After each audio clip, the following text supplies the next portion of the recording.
Dinamika dan tantangan Pancasila. Pengertian Pancasila. Nama Pancasila berasal dari bahasa Sanskerta yakni Panca yang berarti 5 dan Sila yang berarti dasar, sehingga Pancasila adalah 5 dasar negara Indonesia. Pembahasan pertama, Pancasila sebagai pandangan hidup. Pancasila sebagai pandangan hidup bangsa mengandung makna bahwa semua aktivitas kehidupan bangsa Indonesia harus sesuai dengan Pancasila. Fungsi Pancasila sebagai pandangan hidup yang pertama, dapat dijadikan petunjuk untuk menyelesaikan berbagai permasalahan yang terjadi di masyarakat. Kedua, bisa menjadi cara untuk menyelesaikan permasalahan budaya, sosial, ekonomi, dan politik agar negara semakin maju. Ketiga, warga jadi memiliki acuan untuk membangun dirinya berdasarkan apa yang menjadi cita bangsa.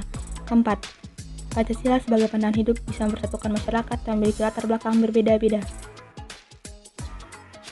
Pengertian Pancasila sebagai pandangan hidup bangsa dibagi dalam masing-masing butir Pancasila.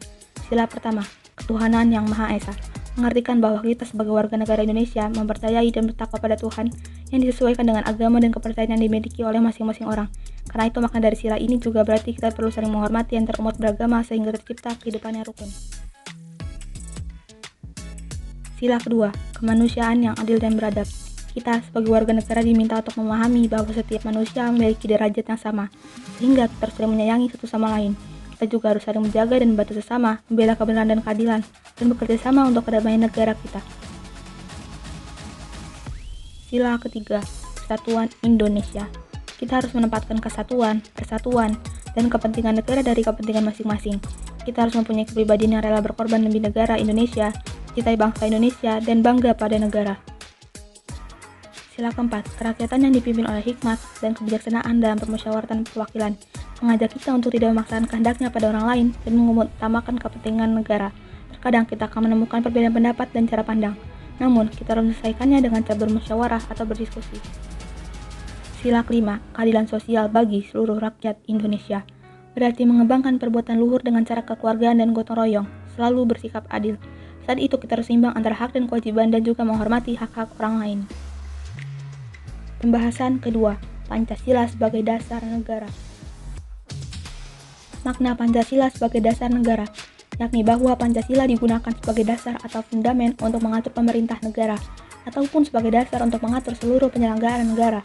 Pancasila dijadikan sebagai norma dasar atau kaidah negara yang fundamental, tercantum dalam alinea keempat UUD RI tahun 1945. Fungsi Pancasila sebagai dasar negara. 1.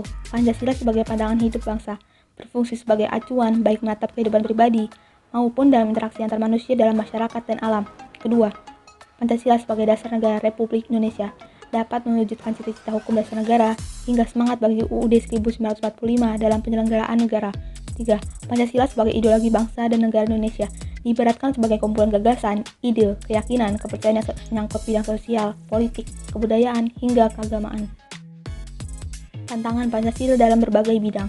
1. Dalam bidang pemerintahan, penyalahgunaan kekuasaan atau korupsi akibat kerendahnya kepercayaan masyarakat terhadap rezim yang berkuasa sehingga kepercayaan terhadap ideologi menurun drastis. Contoh kasusnya adalah penggadaan IKTP menjadi salah satu kasus korupsi yang paling fenomenal. Kasus mantan Ketua Umum Partai Golkar Setia Novanto ini telah bergulir sejak 2011 dengan total kerugian negara mencapai 2,3 triliun rupiah. Hal ini merupakan tindakan yang tidak berjalan bersamaan dengan sila kelima.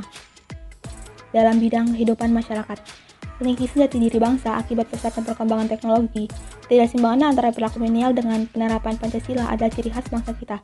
Contoh kasusnya adalah gotong royong yang mulai memudar seiring berjalannya waktu. Hal ini menjadikan generasi milenial menjadi manusia individualis serta kurangnya rasa nasionalisme dan patriotisme.